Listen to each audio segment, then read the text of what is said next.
Hi everyone, in this video I'll be discussing the antidotes because every exam there is one or the other question where the antidote is 100% asked.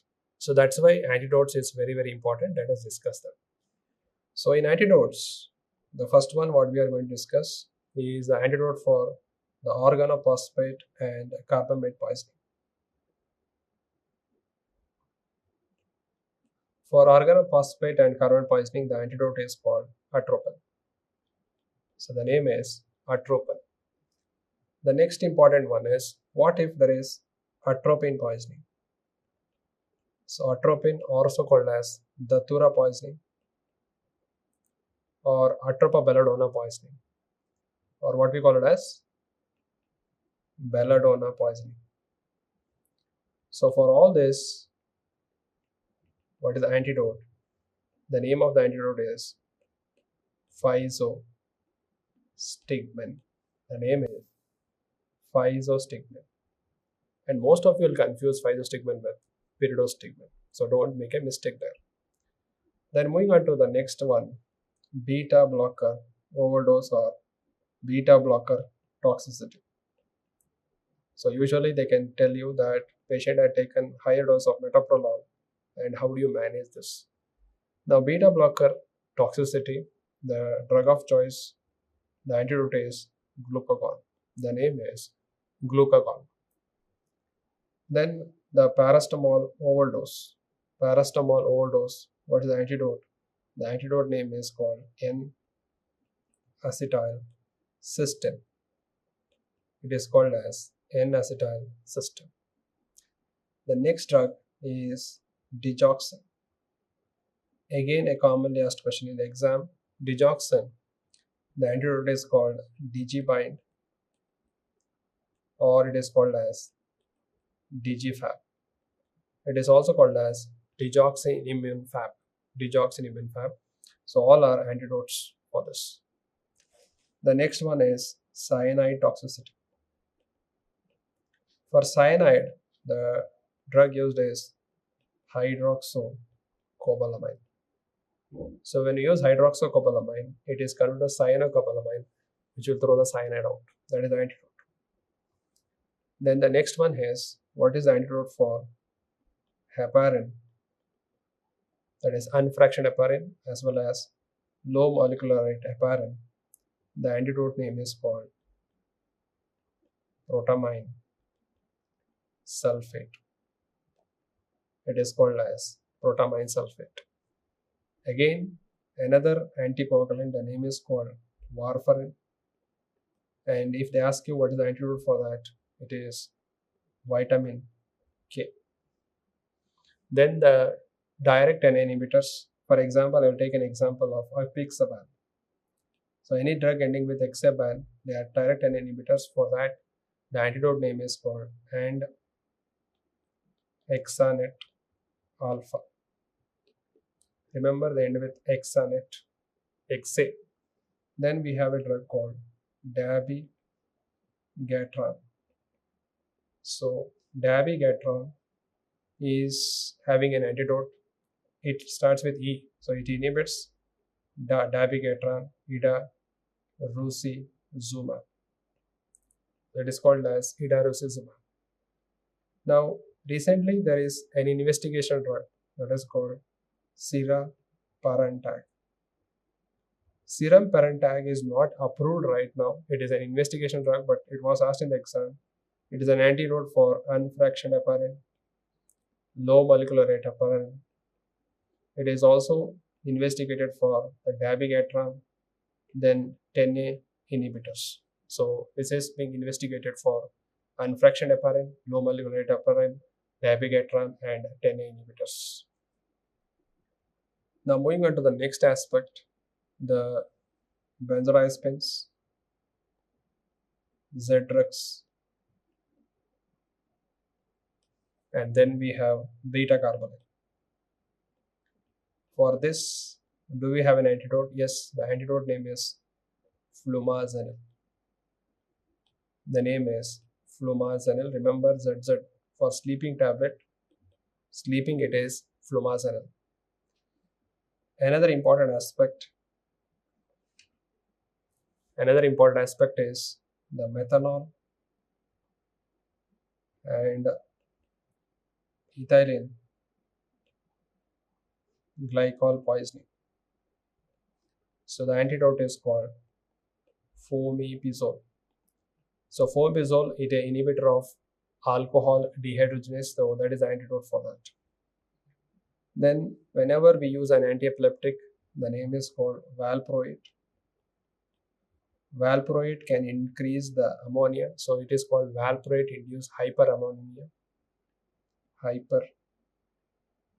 Hyperammonemia. And for that, the treatment and the antidote is called L-carnitine or simply carnitine. Okay, so valproate induced hyperammonemia, the treatment is L-carnitine. Then the next one is opioids.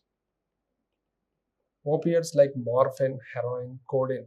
The antidote name is naloxone. Don't confuse with naltrexone. You can use naltrexone, but it's oral. It will not work immediately. Naloxone is the answer because it can be given IV. Another condition is neuroleptic malignant syndrome. Neuroleptic malignant syndrome. Now please read the question carefully. Neuroleptic malignant syndrome. If they ask in the exam, what is the antidote? The antidote is a D2 agonist. The antidote is a D2 agonist because neuroleptic malignant syndrome occurs because of D2 blockade, and the D2 agonist is called bromocriptine. But most of your exam, they will ask you the drug of choice. The drug of choice is called dantrolene sodium. So dantrolene sodium is the drug of choice. So remember, only if they ask you antidote, then you have to write bromocriptine. Otherwise, if they ask you first choice, first choice, drug of choice, it is always dantrolene sodium.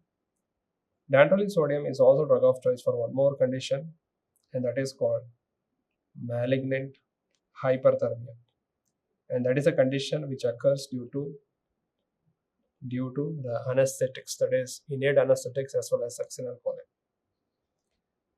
Then moving on to the other important aspect, suppose when you are using sulfonylurea and that causes hypoglycemia, that is usually we give glucose. Suppose if it is higher dose of sulfonylurea and there is hypoglycemia, that can be reversed by using octreotide. So you can give glucose, but if they ask in the exam antidote, it is octreotide. And then moving on to the other aspect, drug-induced dystonia. Drug-induced dystonia. Now, what is drug-induced dystonia? Suppose you block D2 in the brain, so dopamine decreases, acetylcholine increases, so patient will have the neck turned to one side. So you have to suppress the acetylcholine activity. So we use central anticholinergics. The most commonly used drugs are benzoxone and the first generation antihistamine promethazine, because it also possesses the action of anticholinergic property. It also has anticholinergic property. So what drug can produce drug-induced dystonia? One is an antiemetic by the name metoclopramide, and typical antipsychotics like haloperidol can do that job. Right. Then moving on to the methotrexate. Methotrexate is an anti-cancer drug, and when we give overdose, how do we overcome that? Number one, the antidote is called folinic acid.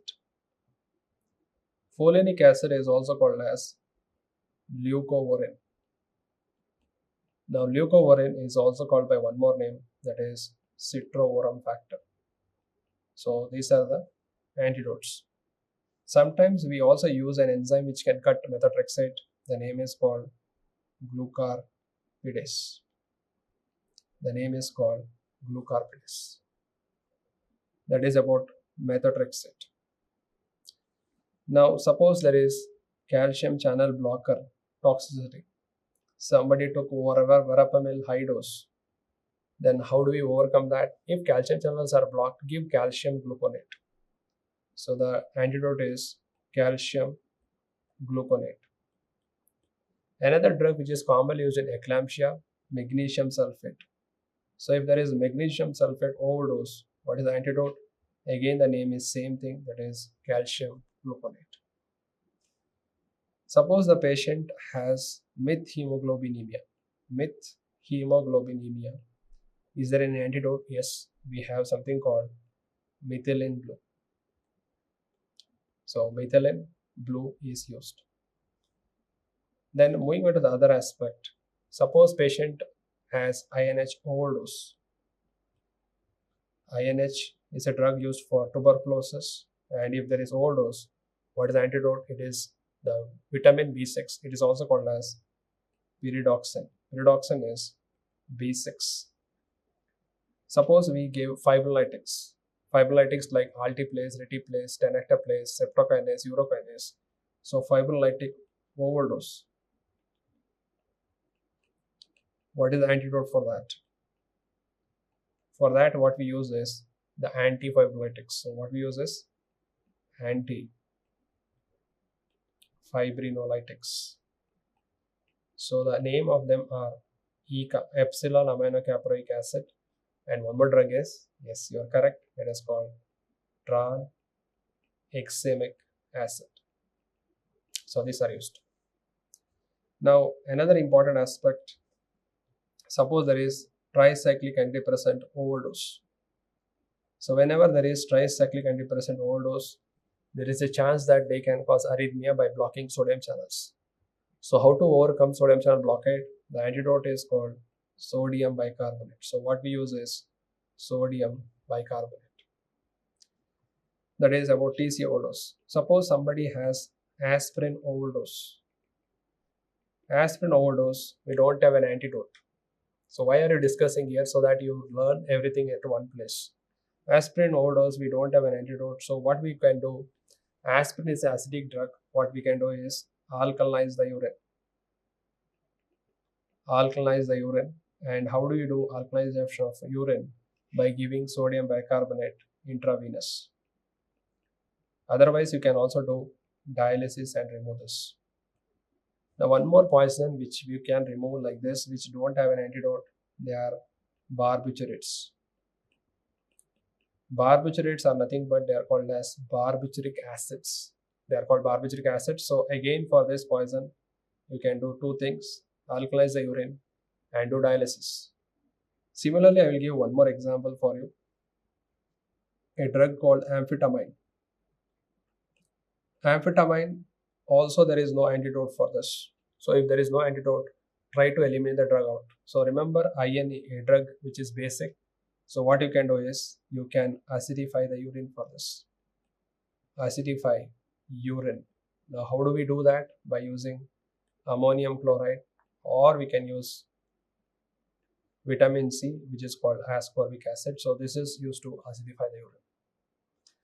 Then the last one is, what about the lignocaine, the local anesthetic overdose? For this, we use 20% of intralipid, but the mechanism of action is unknown for that. Mechanism of action is unknown. Then again in the exam, they will ask you iron poisoning. Iron poisoning, that is, if it is acute iron poisoning or chronic. If it is acute, we should give the drug which is faster acting, and that is called desferroxamine. So the name has fer, it D for remove the fer, and it's a chelating agent, and we can give it IM as well as IV. And that is the drug of choice for acute iron poisoning. Chronic iron poisoning occurs when there is repeated blood transfusions, for example in thalassemia patients. For that we use the drug called D for E-Cerox, and one more is called D-ferriprone. And remember, they all start with D for, and these are given oral. So these are iron chelators. So this is the list of important poisoning and what is their antidote. If they don't have antidote, how do you manage? I have explained to that. If they don't have antidote, I have explained how to manage them also. And every year, these exams, they contain this antidote list. one or the other question comes from this video. That's why the video has been made separately for you. Thank you all.